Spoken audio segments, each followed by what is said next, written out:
अवधूत चिंतन श्री गुरुदेव दत्त। आज आपण वामनराज मासिक नंबर 8 आणि 16/11/83 हा अंक आहे।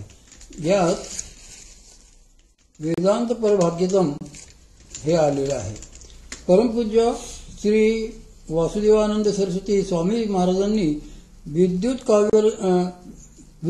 विपुल काव्य रचना संस्कृत प्राकृत भाषेत केलेली आहे, ज्यापैकी वेदांत परभागवृत्तम हे एक नितांत सुंदर असे रूपकात्मक स्तोत्र आहे। पिंडी ते ब्रह्माची ते या न्यायाने देहातच सर्व काही आहे, हा या स्तोत्राचा मुख्य अतिशय विषय आहे। त्याच्याच कृपेने आपण या स्तोत्राचा अर्थ समजून घेण्याचा प्रयत्न करूया। वसुदेव सुख शुद्ध सत्वम तद्भुत निर्धनकी मता कृष्ण आत्मा आमभागोत्तंत्र पितृत्व विवियोचका। वसुदेव हा शुद्ध सत्यगुण होय। तदनुसंगित वृत्ती ही देवकी असे मानतात। आत्मरूपी कृष्ण हा पिल्लाला बंधनमुक्त करण्यासाठी म्हणजे शरीररूपी कारागृहात आला आहे। हा अंक आहे 1944 हे मासिक आहे। परमपूज्य श्री वासुदेवानंद सरस्वती स्वामी महाराजांनी विपुल काव्यरचना संस्कृत प्राकृत या शाखेत केलेली आहे। यापैकी वेदांत भागवत हे एक नित्य सुंदर असे रूपकात्मक स्तोत्र आहे। पिंडी ते ब्रह्मांडी या व्याख्याने वेदतज्ञ सर्व काही हे या स्तोत्राचा सूक्ष्म प्रतिदास विषय आहे।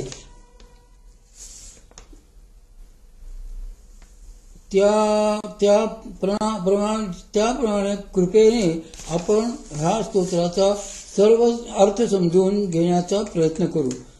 वसुदेव सुतम सत्वम तत्युद्दिवेहि घता कृष्ण आत्मा सत्वम पितृवधत विशकाः। वसुदेव हा शुद्ध सत्वगुण होय। तदनुसंगित वृत्ती श्री देवकी असे मानतात। आत्मरूपी रुग्ण हा पित्याचा बंधनयुक्त करण्यासाठी म्हणजे शरीराखाली कारागृहात आला आहे। गोकुळ प्राप्तिस्वार्थी देवाचित्रै निखाईच भयम शत्रुनिशातिमिषक स्वानंद दशते वाक्यम तमाक। देवयोग असा की पिलाने ज्याला इंद्रिय फलात गोकुळात पोचविले, या आदिकाली सात्विक वृत्तीरूपी यशोदा व आत्मानंद नामक नंद हे माता पिता त्याच्या लाभले। दुर्वोचस्व्यापी रेगे भो ज्ञानात पृथ्वी विनित तरत्यात्मिकारी स्त्री गोपालकाः। दुष्टवासना रूपी पुतनेला ज्याने ठार मारले आणि सहस्रार वृत्तीरूपी गोपींच्या सहवासात तो रमून गेला। इंद्रिय आणि ज्यांचा संरक्षक देवता गायी व गोपाल यांचे पालन करणाऱ्या त्याने ह्याचा संचित रूपी सौरस संपविला। नाना कौतुकद्वद्वम विश्रुज्ञावने स्थितः सोप्याचास्त्रुकोद्रिंद्रिया निशानां चित्तरामकृत। दृष्ट प्रकृतीरूपी वृंदावनात असताना ज्याने अनेक लोकविलक्षण कृत्ये केली, गोपीच्या इच्छा पूर्ण केल्या व अविद्यारूपी रात्रीत तऱ्हेतऱ्हेच्या राजक्रिया केल्या. भस्मं वशस्तान वृषभवत दैवै देवात हि कृतो दृढत्याच मृत्युसंगतो. दोन ओवींच्या इंद्रिय संरक्षक देवतांच्या मध्ये तो त्यांना अनुरूप असे रूप धारण करून त्यांच्या स्वाधीन झाल्याप्रमाणे वागत असे. दैवयोगाने त्यांच्यापासून मुक्त झाल्यास परत दुष्ट प्रवृत्तींच्या म्हणजे स्वाधीन होण्याच्या आधीच तो माता पित्यांच्या संगतीत रंगून जात असे. भवाब्धीमध्ये देहाख्यान कृत्या द्वारवतीपुरी सोनुग्रह परिष्टाक्तान दृश्यांच्या विविध स्त्रिया. संसार सागरामध्ये त्याने देहरूपी द्वारका वसविली आणि प्रवृत्ती नावाच्या अनेक स्त्रियांसह तो त्या ठिकाणी राहू लागला. सर्वात पतिव्रता कांतम नेगिरेयुक्तम वशीकृतम आत्मारामिकरायोपी ततो दीन द्यावसो. त्या पतिव्रता स्त्रियांपैकी प्रत्येकीला असे वाटत असे की हा आपला पती फक्त आपल्याच अधीन आहे आणि तो आत्मारूपी कशातही गुंतलेला नसून सुद्धा त्या स्त्रियांचे अधीन झाल्याने आपण जणू दीन झालो आहोत असा आविर्भाव आणत असे. षोडशश्रुतिसहस्रेशः संसारम समपर्वयत परोपदेशकृतत्वाचत प्रमाण पांडवन पालक. 16,000 वृत्तींचा स्वामी झाल्याने संसार वाढतच गेला. पंचप्राण रूपी पांडवांचे संरक्षण करीत असताना तो अत्युत्कृष्ट असा उपदेश करीत असे. उरीक्रूर ब्रह्मशापम विनाश स्वजनान क्षणात पुरीद्वारवती चापी कृष्ण एकस्तवम. ब्रह्मशाप मान्य करून त्याने क्षणात सर्व स्वजनांचा व द्वारकेचा नाश घडवून आणला व त्यानंतर तो एकदाच कृष्ण उरला.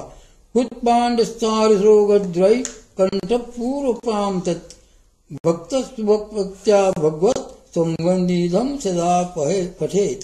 पांडवांचे सत्व नामशेष केल्यावर तो मूळ धाम वैकुंठ या ठिकाणी निघून गेला. भगवंतांसंबंधी हे भागवत साधकाने भक्तियुक्त अंतःकरणाने सदा पठण करावे.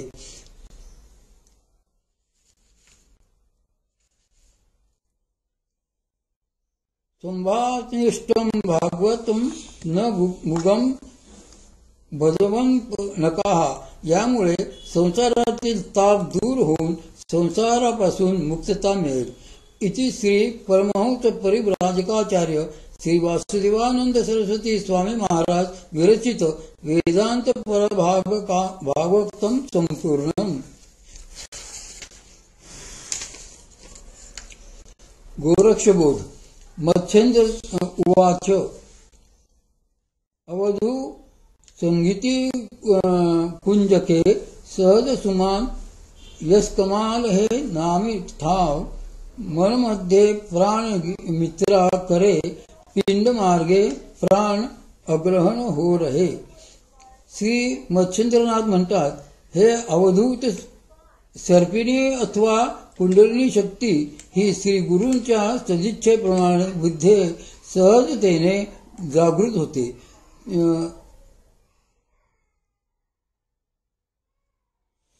वैकनाथ म्हणजे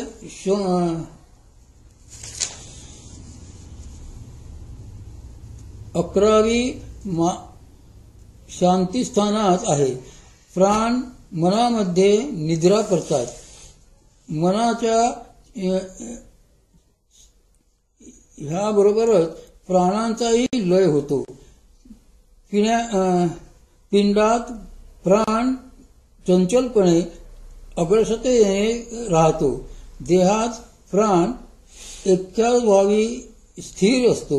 गोरख उवाच गुरुजी कौन चक्र में दृढ़ कर बंद, कौन चक्र में लागे अंध, कौन चक्र में पवन शिरोपे, कौन प्रकृति मन प्रमिदे, कौन चक्र में धरिये ध्यान, कौन चक्र लीजे विश्राम.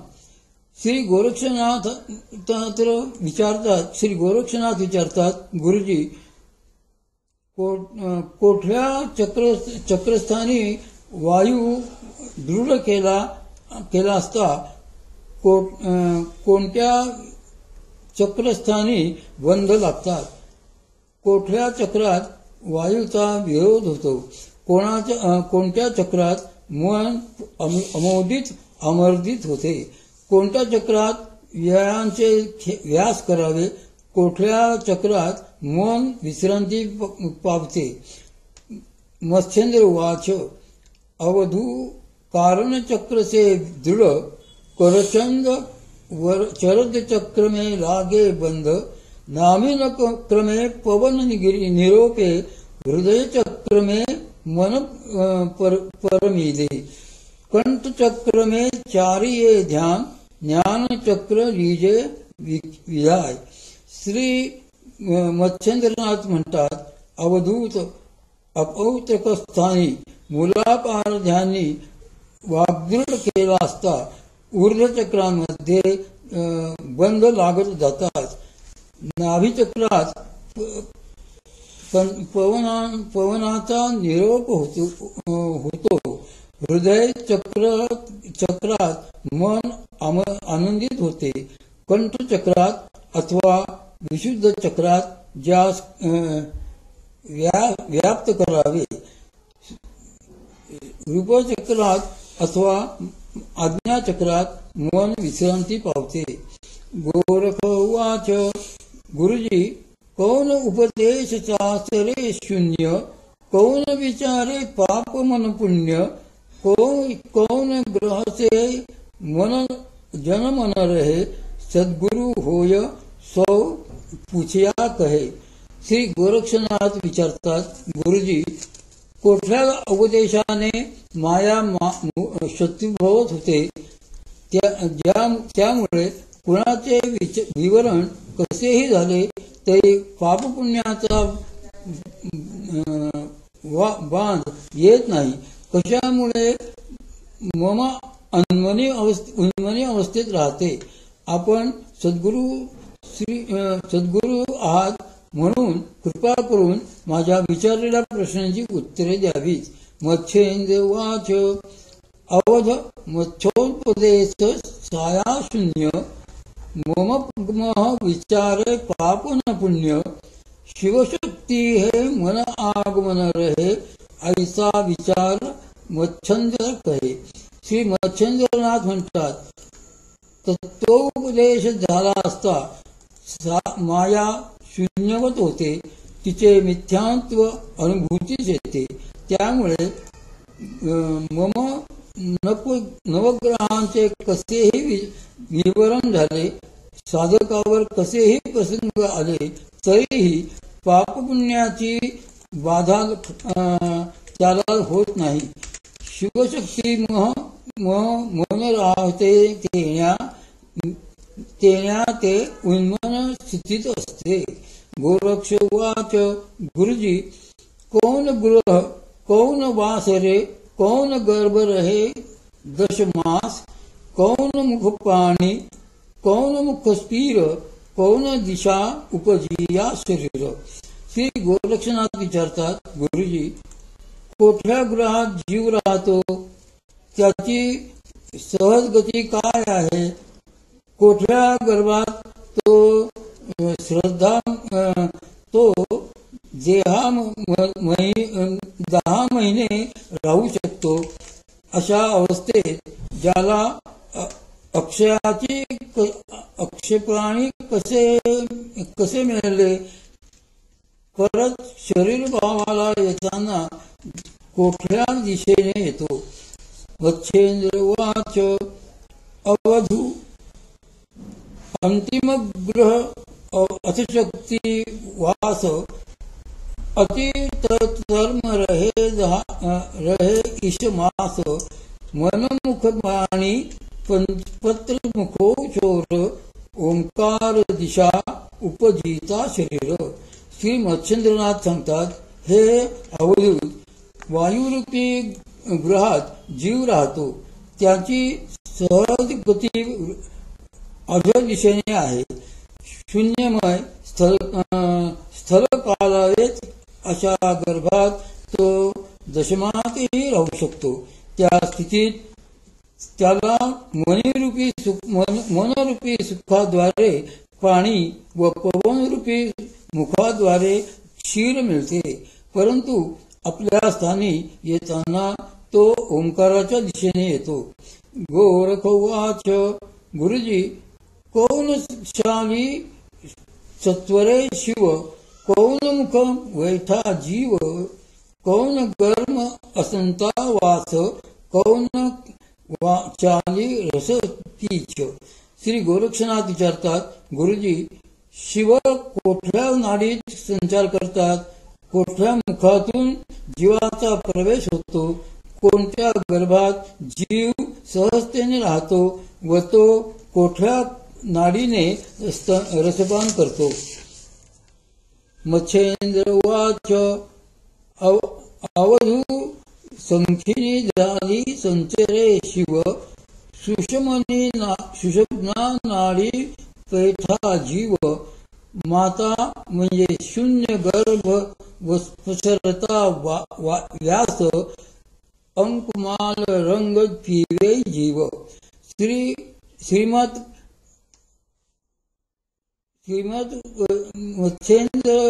मत्स्येंद्रनाथ म्हणाले, हे अवधूत, शंखिनी नाडीत शिव संचार करतात.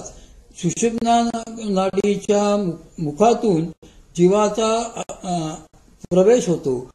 शून्यमय मातेच्या गर्भात जीव सहजतेने राहतो व तो व्यंगनाडी द्वारा अमृत त्याचे वास करतो. गोरक्ष उवाच गुरुजी, कौन शून्य उपल्या आहे, कौन शून्य सद्गुरु बुझारे, कौन शून्य रहित सगावे, मैं तत कधी गुरु मापुष्यते. श्री गोरक्षनाथ म्हणतात, गुरुजी, कोठल्या शून्यातून आवृत्ती झाली, कोणते शून्य श्रीमद गुरुकृपेने अनुभवता आले, कोठल्या शून्यात सामावून राहावे, हे सद्गुरु, ही तत्वे मला समजावून सांगा. मत्स्येंद्र उवाच अवधू सहस्त्र शुद्ध का धतपण्या आहे, न समीप शून्य सद्गुरु कुलावे, अति न शून्यते रहे समाई, ये तत कहे सुरुममाही. श्रीमद वेदनाथ सांगतात, अवधूत सद्गुरूंतून सहज शून्यातून उत्पत्ती झाली. श्री सद्गुरु कृपेने समीप शून्य अशुभवंतरास येते, अतोट मुख्यात सामावून राहते. ही तत्वे श्रीमद गुरु समजावून देतात. सहज शून्य म्हणजे सृप्ती उपत्ती पूर्व अथवा सर्व अदा गमित शून्य म्हणजे घटाकार अथवा अनुभवण्याचा अंतिम शून्य म्हणजे केवळ अथवा शुद्ध चक्र होय. गोरख उवाच गुरुजी, कौन मुख लागे समाप्ती, कौन मुख खावे उपाधी, कौन मुख सूर्या बंध, कौन मुख अजरामर कंद. श्री गोरक्षनाथ विचारतात, गुरुजी, समाधी कुणामुळे लागते, कशामुळे उपाधी सुटते, कशा प्रकारे तुरीचा गंध लागतो, कुणामुळे साधकाची काया अजरामर होते. मच्छेंद्र वाच अवधू मनसुख मार्गे समाधी पवन सुख गृहे ह्याची सुरती मुख तुरिया बंध गुरुमुख अजरामर कल्प. श्री मच्छेंद्रनाथ सांगतात, हे अवधूत मनाचा लय झाला की समाधी लागते. प्राणवृत्त शाखेत जी जपादी सुटते, अमानुरुद्धनासुरा बंधनामुळे तुर्यावस्था प्राप्त होते. गुरुमुखातून उपदेश श्रवण केला असता साधक अजरामर होतो. गोरखवाच गुरुजी कौन सोवे कौन जागे कौन दश दिशी जाय, कहाँ ते उठंत पवन कहाँ ते होठ कंठ तालुका बजास. श्री गोरक्षनाथ विचारतात, गुरुजी कोण झोपते, कोण जागे राहते, कोण दाही दिशांना संचार करते, कोठून प्राण ऊर्ध्व दिशेने खेचल्या जातात, कोठे श्रेष्ठ कंठाशिवायच वाद्यध्वनी उत्पन्न होतो. मच्छेंद्र वाच अवधू मनसोये पवन जागे कल्पना दश दिशी जाय, नाभिक उठंत पवन हृदयाते होठ कंठ तालुका बजाय. श्री मच्छेंद्रनाथ म्हणतात, अवधूत मन झोपते, प्राण जागे राहतात, कल्पना दाही दिशांना फिरते, नाभीपासून प्राण ऊर्ध्व दिशेने खेचल्या जातात, हृदयस्थानी ओष्ठ कंठाशिवायच वाद्यध्वनी उत्पन्न होतो.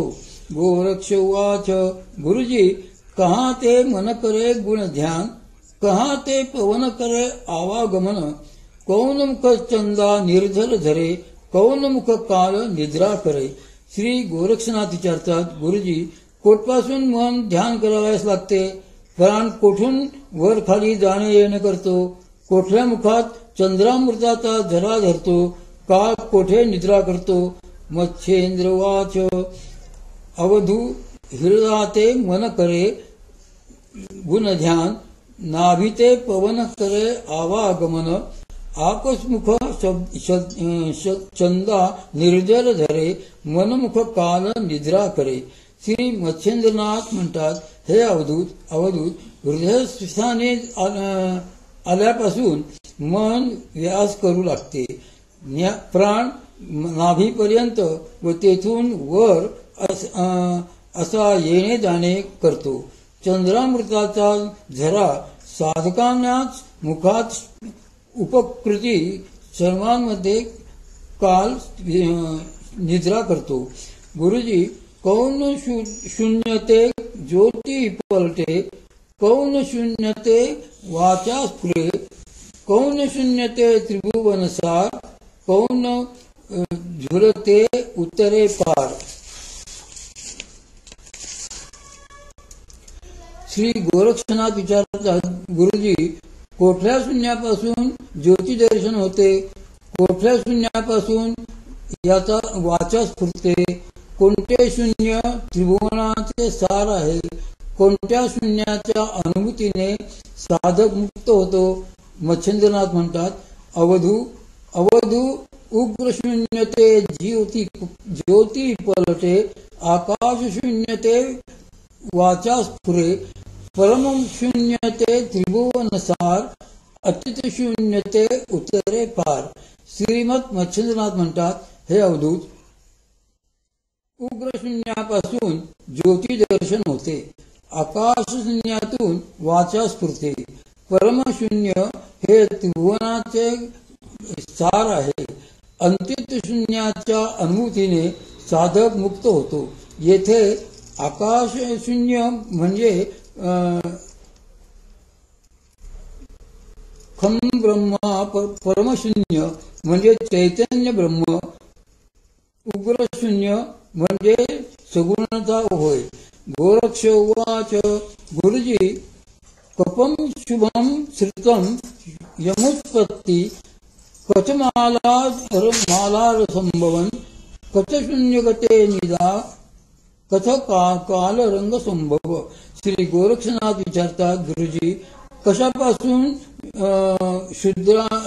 शुद्धा उत्पन्न होते, कशामुळे आहार घ्यावा लागतो, निद्रा कशामुळे उत्पन्न होते, कालांना संभोग कशामुळे आहे. मत्स्येंद्रवाच अवधू मनस्स शुभ्र उत्पत्ती शुभ आहार संभवा निद्रा निद्रागार काल संभव. श्री मत्स्येंद्रनाथ म्हणतात, हे अवधूत, मनामुळे क्षुधा उत्पन्न